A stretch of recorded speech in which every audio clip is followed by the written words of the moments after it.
Hello everyone, welcome to my channel study की 98। दोस्तों, आज की इस क्लास में हम लोग डिस्कस करेंगे सामान्य ज्ञान मींस जनरल साइंस के जो है टॉप 25 प्रश्न का डिस्कस करेंगे, जो कि आपके एग्जाम पॉइंट ऑफ व्यू से काफी महत्वपूर्ण होंगे, जो बार बार आपके एग्जाम में पूछे जाते हैं और जिस लेवल से आपके एग्जाम में पूछे जाते हैं। तो चलिए आज की इस क्लास को शुरू करते हैं, जो कि आपके ग्रुप डी के एग्जाम के लिए ये काफी महत्वपूर्ण होंगे। चलिए आज की इस क्लास को शुरू करते हैं।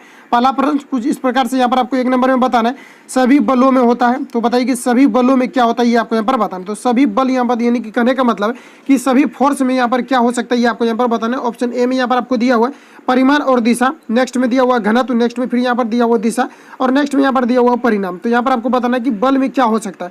तो मान लेते हैं कि कहीं भी आप किसी भी पिंड पर, मान लेते हैं कि ये यहाँ पर आपका एक पिंड है, इस पर अगर यहाँ पर आप फोर्स लगाते हैं तो फोर्स लगाते तो सबसे पहले जो आप फोर्स लगाते हैं वो क्या है, तो वो आपका जो है परिमाण है। जो आप फोर्स लगा रहे हैं वो क्या आपका परिमाण यानी मैग्नीट्यूड है, और उसको जो लगा रहे हैं आप किसी न किसी आप दिशा में लगा रहे हैं, तो दिशा भी इसमें होना चाहिए। क्योंकि बल जो आप लगाएंगे किसी भी पिंड पर, तो वहाँ क्या होगा, किसी भी ऑब्जेक्ट पर अगर लगाते हैं तो वहाँ पर क्या होता है कि किसी भी ऑब्जेक्ट पर, जैसे कि मान लेते हैं कि यहाँ पर आप फोर्स लगा रहे हैं तो किसी न किसी आप डायरेक्शन में लगा रहे होंगे, और ये जो लगा रहे हैं ये क्या आपका एक परिमाण है, यानी कि बल जो ये एक प्रकार का परिणाम। तो ये कहने का मतलब है कि इसमें बल में क्या होगा कि आपका मैग्नीट्यूड और डायरेक्शन जो होगा ये दोनों होगा। तो यहाँ पर ऑप्शन ए यहाँ पर आपका करेक्ट हो जाएगा, क्योंकि यहाँ पर आपसे जो पूछा जा रहा है कि बलों में डैश होता है, तो बलों में क्या होता है इसके बारे में यहाँ पर आपको बताना कि बलों में होता है। तो बलों में क्या होता है, तो परिणाम और दिशा दोनों का होना इसमें जो है कंपलसरी है। ऑप्शन ए यहाँ पर आपका करेक्ट हो जाएगा। नेक्स्ट आगे बढ़ते हैं। नेक्स्ट यहाँ पर आपको 2 नंबर में पूछा जा रहा है। नेक्स्ट में यहाँ पर आपको पूछा जा रहा है कि दो समान बल किसी पिंड पर एक दूसरे के विपरीत दिशा में प्रयुक्त होते हैं, तो पिंड पर प्रयुक्त होने वाला कुल जो है बल क्या होगा, ये आपको यहाँ पर बता, कुल बल डैश होगा। तो जब भी मान लेते हैं कि यहाँ पर कोई व्यक्ति यहाँ पर खड़ा है, कोई व्यक्ति यहाँ पर खड़ा है, यहाँ पर कोई आपका ऑब्जेक्ट है, और ये क्या कर रहा है कि दोनों अपने ओर जो खींच रहे हैं, यानी कि विपरीत दिशा में खींच रहा है। तो जब भी किसी वस्तु को अगर विपरीत दिशा में खींचा जाता है और वहाँ पर क्या होता है कि इसका जो बैलेंस रहता है वो समान रहता है, क्योंकि दोनों दिशा में क्या होता है कि बराबर खींचा जाता है। और जब किसी भी पिन को अगर दोनों दिशा में बराबर खींचा जा रहा है तो इसका बल जो होगा ये आपका शून्य हो जाएगा। ऑप्शन डी यहाँ पर आपका करेक्ट हो जाएगा। अरे वही अगर मान लेते कि यहाँ पर अगर यहाँ पर क्या क्लियर नहीं किया गया है कि यहाँ पर किस व्यक्ति की ओर ज्यादा खींचा रहा है, अगर किसी व्यक्ति की ओर अगर मान लेते कि ज्यादा खींचा, अनबैलेंस बल है, तो वहां पर क्या होगा कि बल के द्वारा कुछ ना कुछ वहां पर कार्य होगा और कुछ ना कुछ वहां पर आपका बल होगा। लेकिन दोनों के द्वारा जो समान बल से अगर खींचा जा रहा है तो वहां पर क्या होगा, आपका बल ये आपका शून्य हो जाएगा। ऑप्शन नंबर डी को यहाँ पर दर्शित करता है। ऑप्शन डी यहाँ पर आपका करेक्ट हो जाएगा। नेक्स्ट आगे बढ़ते हैं। नेक्स्ट यहाँ पर आपको 3 नंबर में बताना है कि गतिज ऊर्जा और स्थितिज ऊर्जा को सम्मिलित रूप से कहा जाता है। तो गतिज ऊर्जा और स्थितिज ऊर्जा को सम्मिलित रूप से क्या कहा जाता है, ये आपको यहाँ पर बताना है। तो इसको हम यांत्रिक ऊर्जा के नाम से जानते हैं। ऑप्शन डी सी में दिया हुआ करेक्ट। ऑप्शन नंबर यहाँ पर आपका जो है सी करेक्ट हो जाएगा। इसलिए हो जाएगा क्योंकि स्थितिज ऊर्जा क्या होता है कि किसी भी वस्तु, जैसे कि मान लेते हैं कि आपका, जैसे कि मान लेते हैं कि कोई जनरेटर है, तो इसमें जो यहाँ पर आपका लगा हुआ रहता है घूर्णन करने वाली जो यहाँ पर चक्का लगा हुआ रहता है, तो यहाँ पर चक्की में यहाँ पर क्या होता है कि वो स्थिति सबसे पहले वो क्या रहता है कि स्थिर रहता है, और जब स्थिर रहता है तो वहाँ पर क्या होता है कि स्थितिज ऊर्जा, और जब वो गति के कारण से, यांत्रिक ऊर्जा के कारण से वो जब घूरने लगता है तो वहाँ पर क्या होता है कि गतिज ऊर्जा के कारण से जब घूरने लगता है तो स्थितिज ऊर्जा प्लस गतिज ऊर्जा दोनों जब उसमें मिक्स हो जाता है तो वहाँ पर हम क्या कहते हैं कि यांत्रिक ऊर्जा। जैसे कि आप पढ़े होंगे कि डेनबो क्या करता है, तो यांत्रिक ऊर्जा को विद्युत ऊर्जा में डेनबो परिवर्तित करता है। तो कैसे करता है, तो सबसे पहले जनरेटर जो रहता है वो क्या रहता है कि आपका डेनबो वह स्थितिज ऊर्जा में रहता है, फिर उसमें हम गति देते हैं, तो जब स्टार्ट हो जाता है तो वहाँ पर क्या होता है कि गति करने लगता है, तो वहाँ पर गतिज ऊर्जा और स्थितिज ऊर्जा दोनों मिल जाता है, जिसके कारण हम कहते हैं कि यांत्रिक ऊर्जा को विद्युत ऊर्जा में परिवर्तित कर रहा है। तो इस प्रकार से यहाँ पर आपको ऑप्शन नंबर यहाँ सी जो है ये करेक्ट हो जाएगा। नेक्स्ट आगे बढ़ते हैं। नेक्स्ट यहाँ पर आपको 4 नंबर में बताना है कार्य करने में मानव शरीर द्वारा प्रयुक्त ऊर्जा होती है। तो बताइए कि कार्य करने में मानव शरीर द्वारा प्रयुक्त ऊर्जा जो होती है ये किस प्रकार की ऊर्जाएं होती है, ये आपको यहाँ पर बताना। तो ये हो जाएगा आपका correct answer option number C, कि मानव द्वारा जो रासायनिक ऊर्जा को क्या किया जाता है कि इसको जो है प्रयुक्त में लगाया जाता है, यानी कि स्थितिज ऊर्जा को, जैसे कि मान लेते हैं कि कोई व्यक्ति अगर साइकिल चला रहा है तो यहाँ पर से क्या होता है कि यहाँ पर जो आपका रासायनिक ऊर्जा आपका पेशीय ऊर्जा में परिवर्तित होता है, और पेशीय ऊर्जा से फिर आपका यांत्रिक ऊर्जा में परिवर्तित होता है। तो यहाँ पर आप इस प्रकार से आपका ऑप्शन नंबर यहाँ पर सी जो है ये करेक्ट हो जाएगा। नेक्स्ट आगे बढ़ते हैं। नेक्स्ट में यहाँ पर आपको बताना कि 1 हॉर्स पावर यानी 1 HP बराबर कितना होता है। तो मोस्ट VBI क्वेश्चन जो बराबर पूछा जाता है, तो यहाँ पर आपको बताना कि 1 HP बराबर कितना होता है। 1 HP बराबर की अगर हम बात करें तो ये आपका 40, ये जो 746 वाट के बराबर आपका 1 HP होता है। तो ऑप्शन ए यहाँ पर आपका करेक्ट हो जाएगा। नेक्स्ट आगे बढ़ते हैं। नेक्स्ट यहाँ पर आपको 6 नंबर में बताना है कि पित्त जमा होता है। तो बताइए कि पित्त जो है ये शरीर के किस भाग में जमा होता है, इसके बारे में यहाँ पर आपको बताना। तो पित्त की अगर हम बात करें तो ये आपके पित्ताशय में जमा होती है। ऑप्शन ए यहाँ पर आपका करेक्ट हो जाएगा। वही अगर हम बात करें कि पित्त का जो निर्माण होता है ये कहाँ पर होता है, तो ये आपके यकृत में पित्त का निर्माण होता है, और इसकी जमा की अगर हम बात करें तो ये आपकी पित्ताशय में जमा होती है, जिसमें कि आपका HCl पाया जाता है, हाइड्रोक्लोरिक अम्ल पाया जाता है, जो कि भोजन को पचाने में मदद पहुँचाता है। तो ऑप्शन ए यहाँ पर आपका करेक्ट हो जाएगा। नेक्स्ट आगे बढ़ते हैं। नेक्स्ट यहाँ पर को 7 नंबर में पूछा रहा है कि मनुष्य में पाचन क्रिया कहाँ प्रारंभ होती है। तो बताइए कि मनुष्य में पाचन क्रियाएं जो होती है ये आपका कहाँ पर संपन्न होती है, ये कहाँ पर आपका प्रारंभ होती है, ये आपको यहाँ पर बताना है। तो ये मुख से प्रारंभ होती है और इसका अवशोषण की अगर हम बात करें तो छोटी आंत में जो है मनुष्य के भोजन का अवशोषण होता है। वही अगर हम बात करें कि प्रारंभ कहाँ से होती है, तो जब आप भोजन को चबाते हैं तो मुख से ये जो है इसका पाचन क्रिया जो हुआ प्रारंभ हो जाती है। तो ऑप्शन सी यहाँ पर आपका करेक्ट हो जाएगा। नेक्स्ट प्रश्न इस प्रकार से यहाँ पर आपको पूछा जा रहा है 8 नंबर में। यहाँ पर आपको बताना है कि दुग्ध प्रोटीन को पचाने वाला एंजाइम है। तो दूध में जो प्रोटीन आपका पाया जाता है उसको किस एंजाइम के द्वारा पचाया जाता है, ये आपको यहाँ पर बताना है। तो दूध की अगर हम बात करें तो ये आपका रेनिन के द्वारा पचाया जाता है। ऑप्शन सी यहाँ पर आपका करेक्ट हो जाएगा। वही अगर हम बात करें कि दूध में किस प्रकार का वसा पाया जाता है, किस प्रकार का प्रोटीन पाया जाता है, तो इसमें आपका कैरोटीन पाया जाता है। ऑप्शन यहाँ पर आपका सी जो है ये करेक्ट हो जाएगा कि दूध को पचाने वाला जो एंजाइम होता है इसमें आपका रेनिन पाया जाता है। नेक्स्ट आगे बढ़ते हैं। नेक्स्ट यहाँ पर आपको 9 नंबर में बताना है कि मानव के जीवन काल में कितने दांत 2 बार विकसित होते हैं। तो बताइए कि मानव के जीवन काल में कितने दांत ऐसा होते हैं जो कि आपके 2 बार विकसित होते हैं, ये आपको यहाँ पर बताना है। तो मानव शरीर की अगर हम बात करें तो यानी मानव बॉडी के अंदर जो कि दांत होते हैं इसकी अगर हम बात करें तो ये जो मुख में पाए जाते हैं, तो इसकी अगर हम बात करें कितने दांत जो ऐसे होते हैं जो कि दोबारा विकसित होते हैं, ऐसा 20 दांत होते हैं जो कि दोबारा आपका विकसित होते हैं। तो ऑप्शन सी में दिया हुआ करेक्ट है और ऑप्शन नंबर यहाँ पर आपका सी करेक्ट हो जाएगा। नेक्स्ट आगे बढ़ते हैं। नेक्स्ट यहाँ पर आपको 10 नंबर में बताना है कि लार में कौन सा एंजाइम पाया जाता है। तो इस प्रकार के प्रश्न आपको बार बार पूछे जाते हैं। तो यहाँ पर आपको बताना कि लार में किस प्रकार का एंजाइम पाया जाता है, ये आपको यहाँ पर बताना है। तो लार की अगर हम बात करें तो इसमें आपका टाइलिन एंजाइम पाया जाता है। ऑप्शन बी यहाँ पर आपका करेक्ट हो जाएगा। नेक्स्ट आगे बढ़ते हैं। नेक्स्ट यहाँ पर आपको 11 नंबर में पूछा निम्न में से किसकी कमी से रिकेट्स बीमारी होती है। बताइए कि निम्न में से किसकी कमी से रिकेट्स बीमारी होती है, कौन सी विटामिन की कमी से आपका रिकेट्स बीमारी होती है, इसके बारे में यहाँ पर आपको पूछा जा रहा है। तो अगर रिकेट्स बीमारी की अगर हम बात करें तो ये विटामिन डी की कमी से होती है। और विटामिन डी की अगर हम बात करें तो नेचुरल रूप से अगर हम बात करें तो विटामिन डी जो होता है ये आपके सनलाइट की उपस्थिति से मिलता है, जो कि त्वचा के द्वारा एब्जॉर्ब किया जाता है। इसके अलावा याद रखना कि विटामिन डी की अगर बात करें तो मछली के यकृत तेल में विटामिन डी आपका पाया जाता है। और वही अगर हम विटामिन डी की बात करें कि विटामिन डी की कमी से कौन सा आपका जो रिकेट्स होता है, तो विटामिन डी की कमी से आपका रिकेट्स होता है। ऑप्शन ए यहाँ पर आपका करेक्ट हो जाएगा। इसके अलावा आपको पूछा जाएगा कि विटामिन डी का रासायनिक नाम क्या है, तो इसका कैल्सीफेरोल होता है। तो ये भी आपको यहाँ पर याद रखेंगे। ऑप्शन ए यहाँ पर आपका करेक्ट हो जाएगा।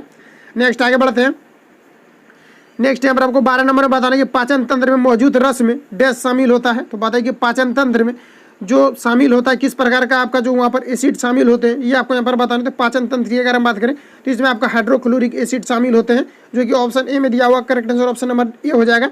इसके अलावा याद रखना कि मनुष्य से रिलेटेड किसी भी प्रकार का अगर वहाँ पर आपसे अम्ल पूछा जाता है तो यहाँ पर आपका correct answer option number A हो जाएगा। HCl ही आपको मारना है। तो ऑप्शन ए यहाँ पर आपका करेक्ट हो जाएगा, जो कि मानव के पाचन तंत्र में मौजूद होता है। इसमें आपका एंजाइम पाया जाता है जो कि पाचन क्रिया विधि को तेज करने में जो है भूमिका निभाती है। ऑप्शन ए यहाँ पर आपका करेक्ट हो जाएगा। नेक्स्ट आगे बढ़ते हैं।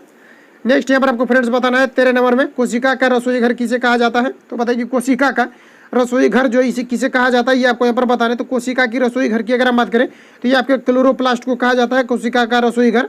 ऑप्शन यहाँ पर डी आपका करेक्ट हो जाएगा।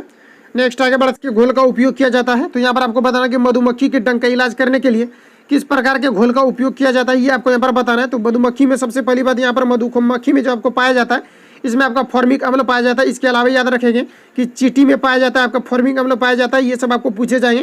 तो यहाँ पर आपको बताना है कि मधुमक्खी के डंक के इलाज करने के लिए किस प्रकार के घोल का उपयोग किया जाता है। तो इसमें आपका बेकिंग सोडा का इस्तेमाल किया जाता है। ऑप्शन ए यहाँ पर आपका करेक्ट हो जाएगा। इसके अलावा आपको पूछे जाएंगे कि बेकिंग सोडा का सूत्र क्या होता है, ये अगर आपसे यहाँ पर पूछा जाता है तो NaHCO3 जो होता है ये आपके बेकिंग सोडा का फॉर्मूला होता है।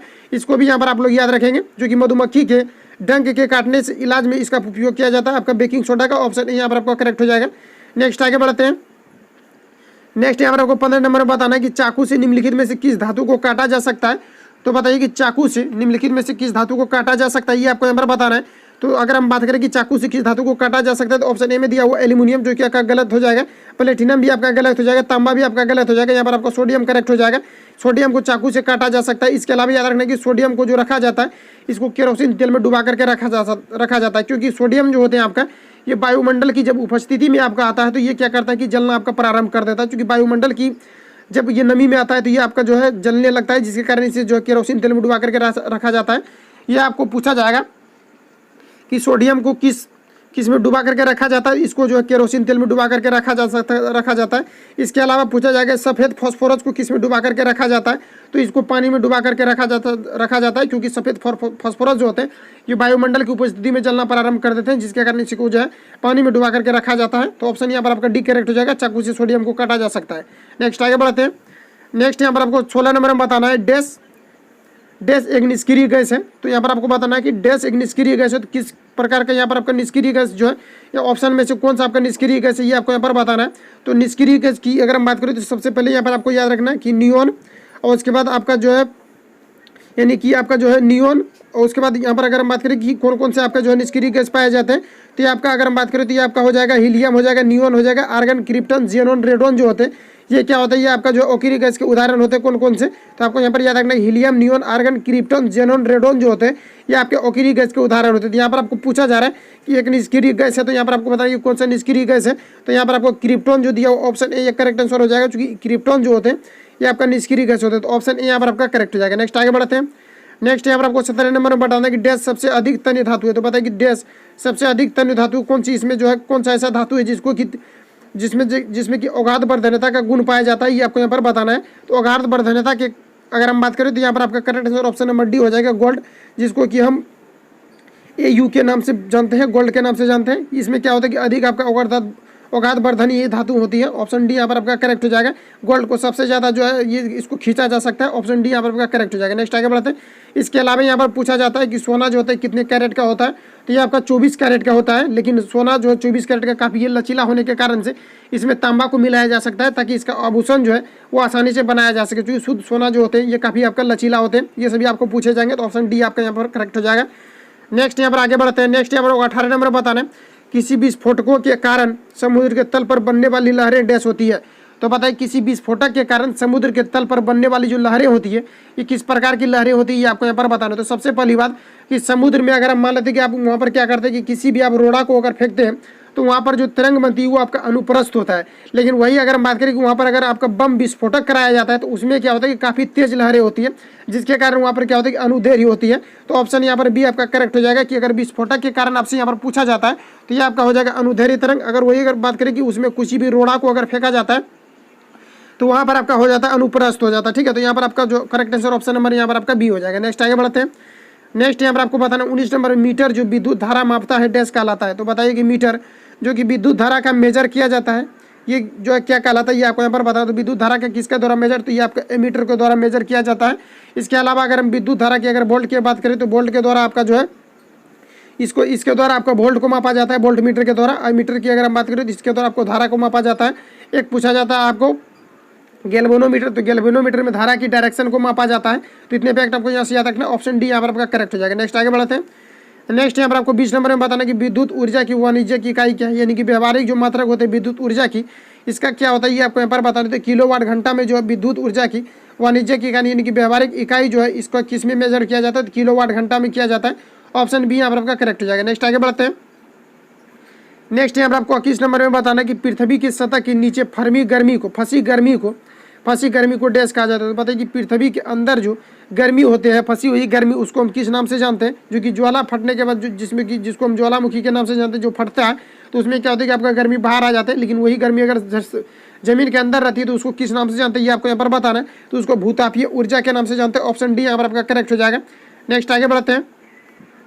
नेक्स्ट यहाँ पर आपको 22 नंबर में बताना कि प्लाज्मा झिल्ली बनी होती है। तो बताइए कि प्लाज्मा झिल्ली जो होती है ये किसकी बनी होती है, ये आपको यहाँ पर पूछा जा रहा है। तो प्लाज्मा झिल्ली की अगर हम बात करें तो ये आपका प्रोटीन और लिपिड ये दोनों की बनी हुई होती है। ठीक है, तो यहाँ पर आपको ऑप्शन डी करेक्ट हो जाएगा। यहाँ पर ऑप्शन डी में यहाँ पर आपको दिया वो ए एंड बी दोनों, ये दोनों आपका सही हो जाएगा, क्योंकि प्लाज्मा झिल्ली जो होती है आपका ये प्रोटीन और लिपिड दोनों की बनी होती है। इन सभी को आपको यहाँ पर ध्यान में रखना, क्योंकि ग्रुप डी में आपका उतना भी लो लेवल क्वेश्चन नहीं पूछा जाएगा, इसमें लगभग आपका जो है स्टैंडर्ड क्वेश्चन ही पूछा जाएगा। तो ऑप्शन डी यहाँ पर करेक्ट हो जाएगा। तो ऐसा नहीं है कि सारा आपका भास्टिक क्वेश्चन पूछा जाएगा। 25 नंबर का अगर पूछा जाएगा तो जिसमें से आपका लगभग जो है 20 नंबर का ये नॉर्मल रहेगा, 25 नंबर ही आपका हार्ड रहेगा। लेकिन आप जब तक जो है हाई लेवल के क्वेश्चन को नहीं बनाएंगे तो आप मेरिट लिस्ट तक जो है ये नहीं पहुँच सकते हैं। ठीक है, तो यहाँ पर आपका डी करेक्ट हो जाएगा। आपको सभी प्रकार के प्रश्न जो है पढ़ना है। नेक्स्ट आगे बढ़ते हैं। नेक्स्ट यहाँ पर आपको 23 नंबर में बताना है माइटोकॉन्ड्रिया कितने आवरण से घिरी हुई होती है। तो बताइए माइटोकॉन्ड्रिया के बारे में सभी को पता होता है कि पावर हाउस जो कहा जाता है, यानी कि कोशिका का पावर हाउस, ये माइटोकॉन्ड्रिया को कहा जाता है। क्योंकि ऊर्जा का जो संचालन होता है ये माइटोकॉन्ड्रिया के द्वारा होता है, और ये एटीपी के रूप में शरीर के सभी कोशिकाओं तक माइटोकॉन्ड्रिया के द्वारा ट्रांसफर किया जाता है ऊर्जा को। लेकिन अगर हम बात करें कि माइटोकॉन्ड्रिया के बारे में अगर हम बात करें ये कितनी झिल्ली से घिरी हुई होती है, इसके बारे में अगर हम बात करें तो ये आपका जो घिरी हुई होती है ये आपका 2 झिल्ली से घिरी हुई होती है। ऑप्शन सी यहाँ पर आपका करेक्ट हो जाएगा। नेक्स्ट आगे बढ़ते हैं। नेक्स्ट यहाँ पर आपको बताना इलेक्ट्रॉन की अधिकतम संख्या जो अंतिम कक्षा में रह सकते हैं, तो इलेक्ट्रॉन की अगर हम बात करें अधिकतम संख्या कितना हो सकता है, तो अधिकतम संख्या की अगर हम बात करें तो किसी भी लास्ट अंतिम कक्षा में आपका 8 इलेक्ट्रॉन ही हो सकता है, इससे ज़्यादा नहीं हो सकता है। ठीक है, तो इससे ज़्यादा अगर होगा तो कक्षा आपका चेंज हो जाएगा। तो यहाँ पर ऑप्शन सी यहाँ पर आपका करेक्ट हो जाएगा। और याद रखना कि किसी भी अगर मान लेते कि कोई किसी भी का अगर आप कन्फिग्रेशन लिखते हैं या इलेक्ट्रॉनिक विन्यास लिखते हैं किसी भी एटॉमिक नंबर का, अगर लास्ट में आपका अगर 8 आ रहा है तो वो आपका क्या होता है कि ओकीय गैस होते हैं। ठीक है, तो यहाँ पर आपका ऑप्शन सी यहाँ पर आपका जो है करेक्ट हो जाएगा। नेक्स्ट आगे बढ़ते हैं। यहाँ पर आपको बताना कीटों के वैज्ञानिक अध्ययन को कहते हैं। तो बताइए कि कीटों के वैज्ञानिक अध्ययन को किस नाम से जाना जाता है, ये आपको यहाँ पर पूछा जा रहा है। तो कीटों की वैज्ञानिक अध्ययन की अगर हम बात करें तो इसको हम लोग जो है एंटोमोलॉजी के नाम से जानते हैं। ऑप्शन ए यहाँ पर आपका करेक्ट हो जाएगा। बस आज 25 पंच का ही डिस्कस करना था। तो मिलेंगे अब नेक्स्ट वीडियो के साथ। अगर वीडियो आपको हेल्पफुल लगा हो तो चैनल को सब्सक्राइब करके बेल आइकन को प्रेस कर लेना, क्योंकि जब भी मैं वीडियो अपलोड करूँ तो आप तक नोटिफिकेशन जाए और आप आसानी डेली प्रैक्टिस सेट को देख पाए फॉर ग्रुप डी के लिए। तो आप जो यहाँ पर बेस्ट प्रिपरेशन कर सकते हैं, क्योंकि साइंस का आपका 25 नंबर का पूछा जाएगा। 25 में आपको कम से कम 23 बना लीजिएगा तो आपको जो मेरिट लिस्ट तक आपको जो है पहुँचने का बहुत ही चांसेस बढ़ जाता है। और आपको ग्रुप डी के लिए आपको जो है मैथ, रीजनिंग और साइंस पर आपको कमांड करना चाहिए। तो मिलेगा नेक्स्ट वीडियो के साथ। Thank you for watching, best of luck, जय हिंद।